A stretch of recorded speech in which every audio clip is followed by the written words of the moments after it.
Politics lead now. Michael Cohen back before Congress today after that explosive public testimony yesterday that gave investigators a potential gold mine of leads to explore about his former boss, President Trump. Cohen told lawmakers that then candidate Trump committed crimes. He outlined how he brought those crimes. He brought receipts.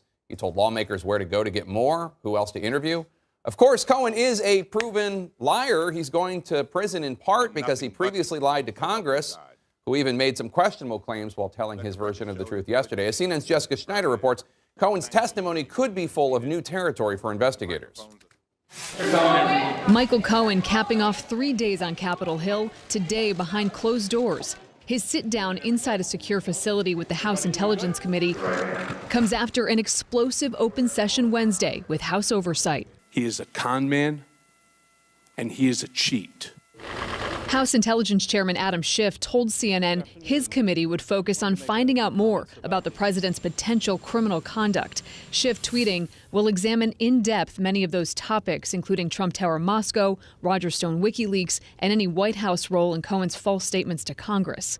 The committee wants to examine Cohen's claim that Donald Trump Jr. told his father about the meeting with the Russians at Trump Tower before it happened in June 2016, as well as Cohen's claim that Roger Stone informed the president that WikiLeaks was about to expose emails from the Clinton campaign and the DNC.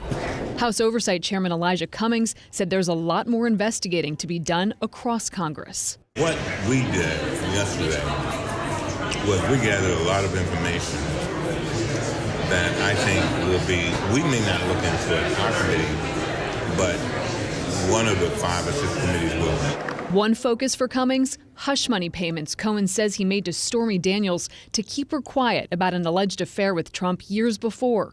Cohen showed lawmakers 2 reimbursement checks. One he said was signed by the president, and the other he said was signed by both Alan Weisselberg and Donald Trump Jr. And do you know if this criminal financial scheme that the president, Alan Weisselberg, and Donald Trump Jr. are involved in is being investigated by the Southern District of New York? I'd rather not discuss that question because it could be part of an investigation that's currently ongoing. Alan Weisselberg is the Trump Organization's CFO, and he's provided testimony to federal prosecutors in Manhattan in exchange for limited immunity. Chairman Cummings says he may call both men in for questioning before House oversight. And Cohen opened the door to financial and tax fraud investigations, handing over the 2011 and 2013 financial statements Trump allegedly gave Deutsche Bank as the basis for a loan to buy the Buffalo Bills. Cohen suggested Trump inflated his worth for this loan, as well as on other occasions when it suited his interests. Did the president ever provide inflated assets to an insurance company? Yes. And Cohen also suggested that prosecutors in New York are looking at other potential criminal conduct by the president beyond those hush money payments. Of course, we've already reported that SDNY is looking into the Trump Inaugural Committee, as well as executives at the Trump Organization. And Jake, of course, with House Oversight Chair Elijah Cummings saying that he expects widespread investigations over several committees. It appears that these 3 days of testimony from Michael Cohen may just be the tip of the iceberg. Jake? All right, Jessica Schneider, thanks so much. 2 great legal minds with us, legal reporter Laura Jarrett, legal analyst Laura Coates. Laura, let me start with you. If you take Cohen at his word, and that's a big if, that's a big if, but if you do, he gave lawmakers a lot to examine. 1 day removed now, here's just a few of the potential crimes he's alleging the president committed: perjury, bank fraud, insurance fraud, election fraud, witness tampering, making false statements, and there are a lot more. What do you think is most potentially legally problematic for President Trump? I mean, first of all of those are problematic, but the one that really was very problematic to me was the idea of the campaign finance violations. The reason for that is because you already have a U.S. Attorney's Office in New York who has said that this person, Donald Trump, is essentially an unindicted co-conspirator. They've already signed on. It's past investigation. It's now an actual offense. Someone's been convicted to it. It was a felony related to it. We know from Cohen's testimony that he identified the person as individual 1 is President Donald Trump. At first, we thought it was just Donald Trump, the citizen, perhaps even the candidate. But now you know that it was a president as well. Why that's important is because this whole notion of impeachment, the whole notion of a criminal offense, impeachment is about high crimes and misdemeanors. It's not expressly said what they mean by that. There is some nebulous aspect of it. but a felony certainly fits into the category of that. So you're leaning more about why it's problematic on the criminal front, SDNY, who doesn't have the same regulation of not indicting a sitting president. And you also have now the idea of the political hard and rock place, for a hard place and a rock for the president. On both fronts, campaign finance may not seem like a big deal to people, but it's a felony. And somebody has already said Trump is one of them. And then he talked about the payments and also made them while as president in the Oval Office. Laura Jarrett, today, Republican Congressman Jim Jordan, the ranking Republican on that committee, and Mark Meadows, very close allies, both of them, to President Trump, asked the Justice Department to investigate Cohen for possible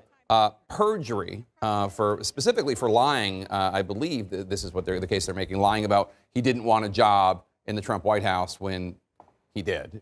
There's a ton of evidence, including a comment that he made to Chris Cuomo on his show. Could this actually, what's the legal ramification? He's already going to jail for lying to Congress. Right. So, of course, the Justice Department doesn't need a referral from the two congressmen, Meadows and Jordan, in order to open up an investigation all on their own. I think it's pretty safe to say they were probably paying very close attention to every word that came out of Michael Cohen's mouth, making sure that not only that he didn't run afoul of any open investigations, but that it didn't run in contradiction to anything that he had told them behind closed doors. Now, obviously, Michael Cohen's lawyer, Lanny Davis, said in a statement to us today that this is just pure partisanship. He testified truthfully. But as you mentioned, I think it really raised a lot of questions about his credibility yesterday when he did say he didn't want a job in the White House, when the Southern District of New York said that they have text messages showing that he thought he was going to get a job in the White House. Now, Meadows and Jordan are also raising this question about whether he said he had never committed bank fraud. Well, he didn't plead guilty to bank fraud. He pled guilty to providing a false statement to a financial institution. So there's some wiggle room on some of these, but on the not wanting a job in the White House, I think that's a tricky one for him.